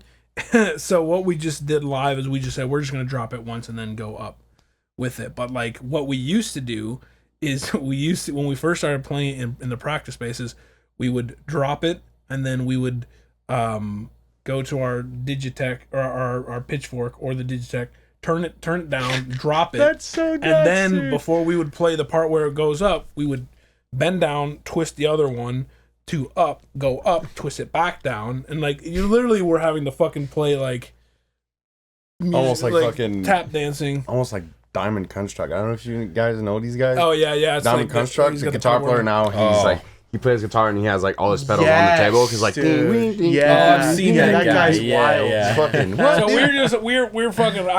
I'm fucking over it. Like I'm fucking like I'm a very like performative player, like live, like moving energy, Oh, like yeah, dude, you performing. bring Have it, to man. do that. Yeah. That's my the thing that I love to do. Cool. So I'm not like, and I absolutely no shade obviously whatsoever to the other guys who don't, but like I'm not the kind of guy that can just sit back behind my pedal board shredding for days and just be standing still. I don't fuck with it. I don't like it. So we're like trying to like, can we throw this in the backtrack? Is it gonna work? You know what I mean? yeah. So I don't have to do it live. You know what I mean? Yeah. Because at the end of the day, the big thing for Waste is we want to put on a show. Like we want to deliver like the sickest show that we can to whoever the fuck we're playing in front of. You guys have been one of my favorites in the last couple of years that I've seen. Like, you know, even like we've got some great bands in Nashville too, but I mean, you guys just bring a level of professionalism, you know, to what you're doing. And you know, I happened to see you guys when you were on a tour, and I think you had like a front of house guy that mixed Jeremy, you. Hell, the last tour. Yeah, At the end, like right? I was in an opening band at that show, and it really sounded incredible. Like to hear. We got lucky with him, Yeah, dude. you toured with Divisive, right? Shout out Jeremy. Shout Yeah. out Jeremy Shaffer, brother. Fucking, He's on tour with Silent Planet right now. He's He's like a mixing god, He's man. Silent Planet's guy. He's an awesome dude. We got so lucky that he came up with us, like, because he did one tour with Johnny Booth, and he wanted to get a bunch of practice in to like get better, obviously, and so he did that tour for us, and yeah, he made. Oh, you guys sounded unbelievable that night. He's a wizard, dude. It's the night I got this beautiful hat. Shout out, dude. Yeah. If you ever wanted to make that super easy, I mean, one other option you could always do is if you went with like any type of digital effects processor, you could just sync everything to MIDI and have it patch change. A lot of guys do that. We've been Divisive talking about does it. that. Yeah. you know? We've been talking It's a about different it. thing though, man. Yeah. Oh, I know. We're I think it's about like the fact that, you know, our lights and all our setup already runs through a computer. Mm-hmm. So with like having to add all that, and then because like our whole rig, like instrumentally speaking, like our, you know, our Axe effects or our campers, they're not related to what's going on in the PC. Yeah. As of right now. Right now the PC only runs backtracks, in-ear stuff, and Click. lights. Yeah. Our lights, which takes a lot of, you know, it takes a lot of juice for a CPU, laptop to run yeah. that many CPU. lights. Yeah. So like, you know, we'd have to figure out, you know, running it back and then sending it and then running it back again to have these patch switch and all that. There's a band from St. Paul area called Our Common Collapse, and super sick homie, shout out. But both of their guitarists are fucking wizards. And one of the guitarists, Josh Solvit, is actually guitarist for Reflections now. One of the guitarists for Reflections. Patty's still in there. But yeah, the way that they do it is like a way that we've been kind of wanting to explore for a while. But it's you're talking about the absolute most maximum level of like labor intensive like production that goes in behind it, because essentially what you have to do is you have to send everything into your interface into the DAW. You have to you have to record it like it's a live track. And that's how you're able to affect, and then you have to send it back out. And that's how you're able to, like, you know, animate or automate like a pitch drop, or make super tight like noise gate cuts, shit like that. Like you could do literally anything you wanted, but you have to do it in the DAW. And it's like, if your computer crashes, that's happened to fucked. us, dude. Because Yeah. that's how we used to run our show. Don't do that. Yeah, Like, and they were it's a disaster. they went on multiple members of that band. Phil, one of them fills in for Reflections, and like I said, one of them is in Reflections. The tour that they did, they had a situation where their laptop was not booting, and they were like 2 seconds away from saying we can't play tonight. Oh, that's And so for you me- can't be hampered by that. That's what I'm saying. No. Like for me, at the end of the day, I was like, listen, like all that shit is cool, and I know it can achieve a next level of like production and tightness live, But I can't. I stress the fuck out enough already about what we have going on, Right. to put myself in a situation where I have to worry about that. Where I'm like, Yeah. if something happens and we can't play live, I'm like, But like you got to take into account also I mean I'm not an expert on it, but I feel strongly that with the amount of live production that we have right now, we're doing the work of, you know, some bands would pay a light director to do what we're doing. Yeah. So we already have that on our plate to deal with and make sure that everything's, you know, lined up, everything's fucking plugged the right way and everything's working right.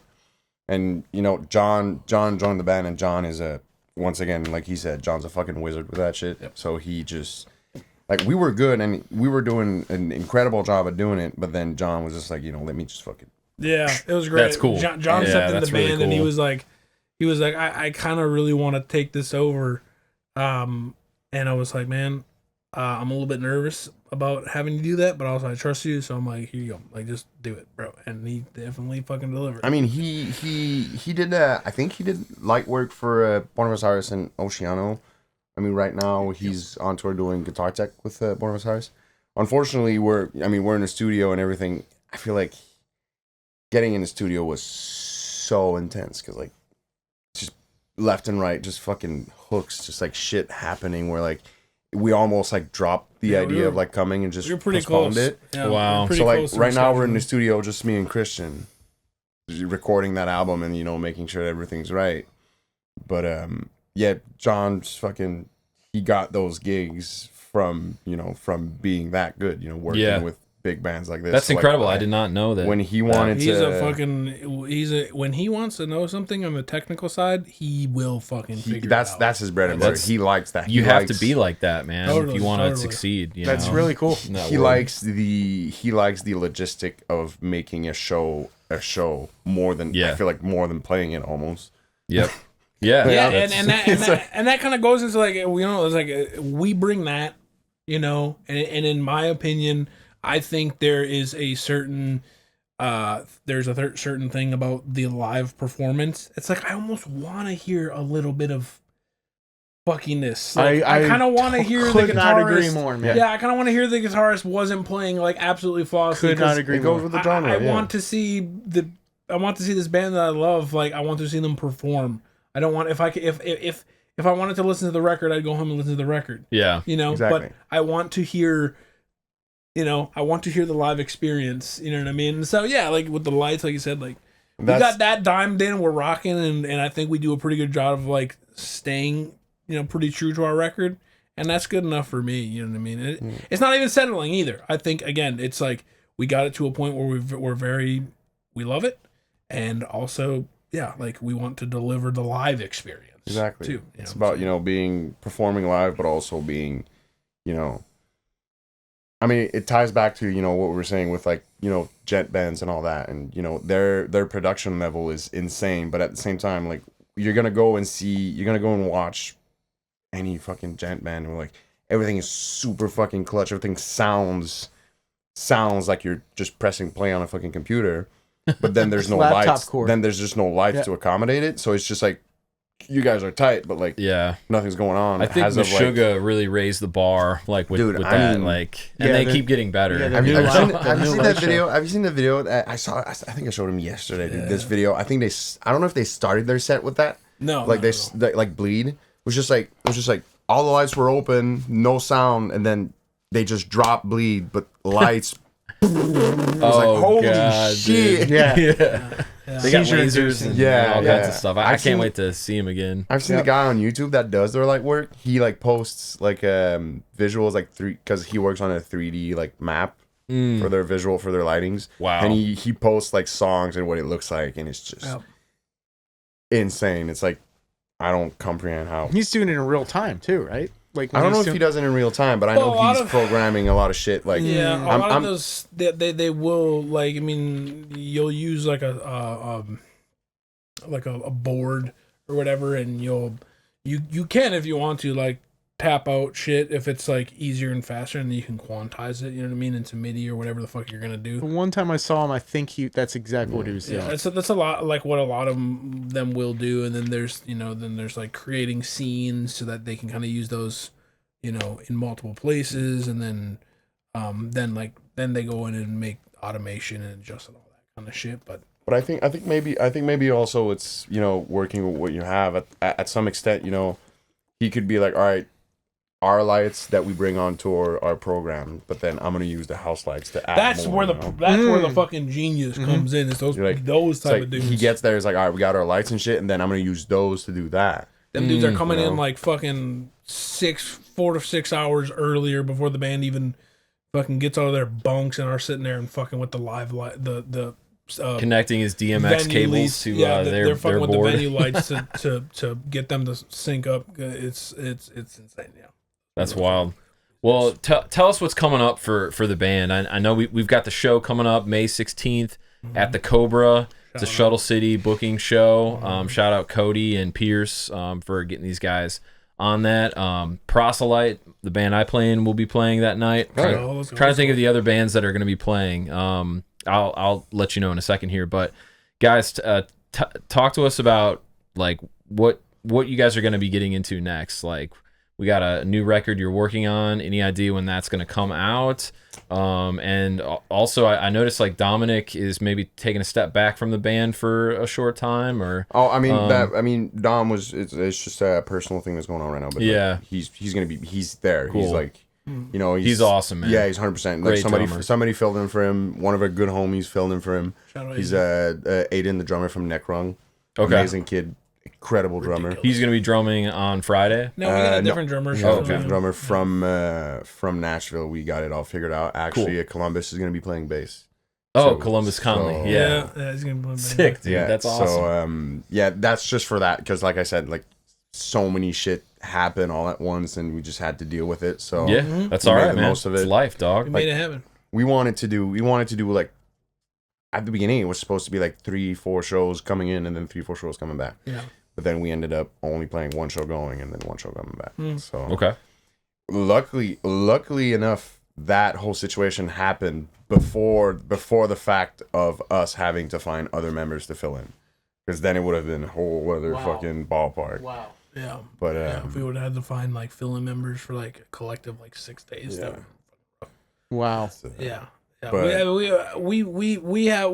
I'll just say really quick. We've had a lot of people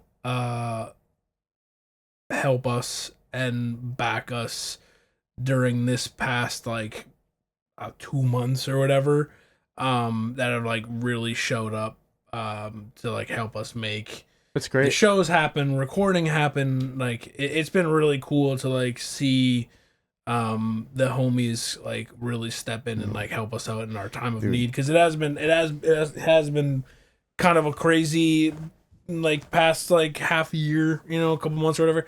So to have that happen where like it kind of seems like we're like, as Dom was saying, like it kind of seems like the universe was just like throwing left right at us like nonstop, and then to have like all these pieces come together to make shit work, that's been like super fucking sick. Aiden learned the sentence in like 7 days. He learned 7 songs in 7 days. in 7 days. It's crazy. And And ridiculous. he's the one who's drumming for you guys. He's the one who he- drummed in Wisconsin. Oh, okay. Yeah. And he Shout out He Aiden. was like Yeah, yeah. fucking. He was perfect. It was insane. You know. So yeah, people like that fucking But, come together and make it happen. What's coming out right now? Like we said, we're recording these songs. We're planning on doing a big release schedule for all this. We're planning on making it a big thing. A big. I'm saying it's in the line of rebranding, but it's making it like known that this is what's going on right now. So it's going to be coming with a lot of content, music videos and all that. We're already planning like weeks ahead of like having me fly in to do multiple music videos, making sure that everything's right, that everything's going to be banging. Yeah, I mean, heck yeah, dude. We're planning on releasing this. I'm not really sure about that. We don't. I mean, because of the nature of how shit can work with that, we don't have a definitive time.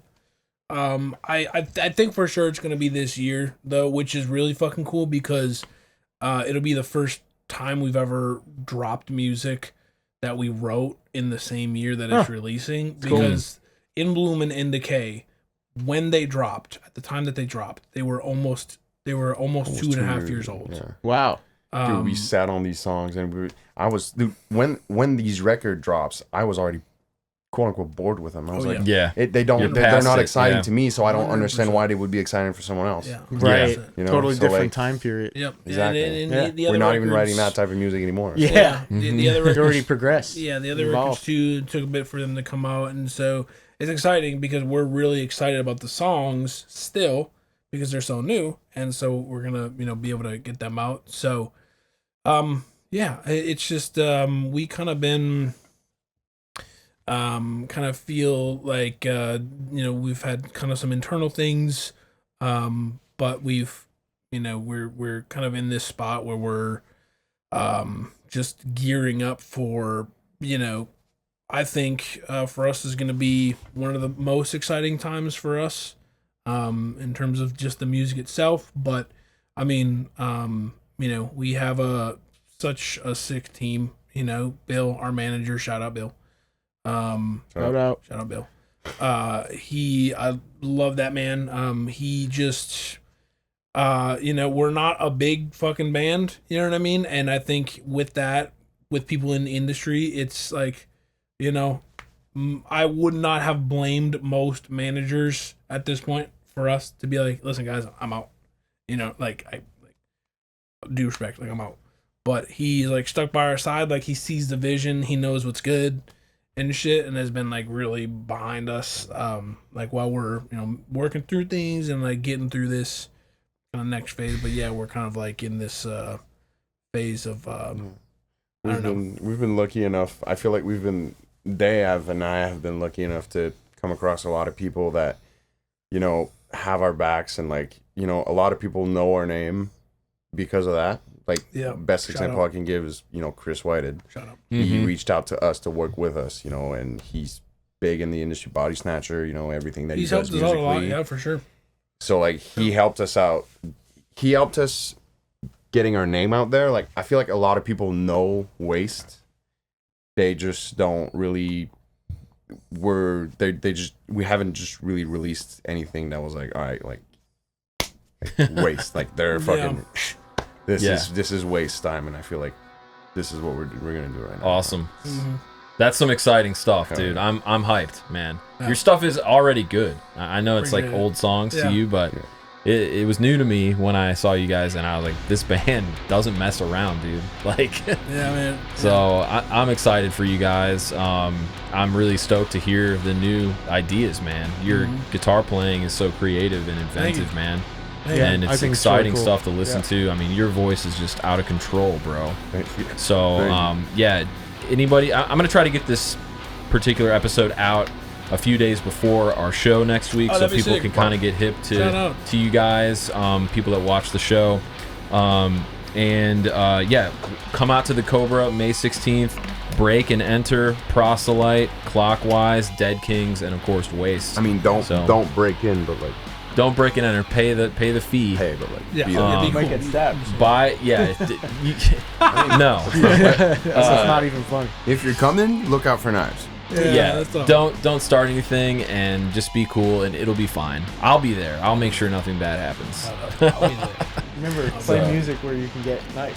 Oh yeah, More or yeah. less podcast, Well, man. write music that when you see I think both. Man. yeah, both, dude.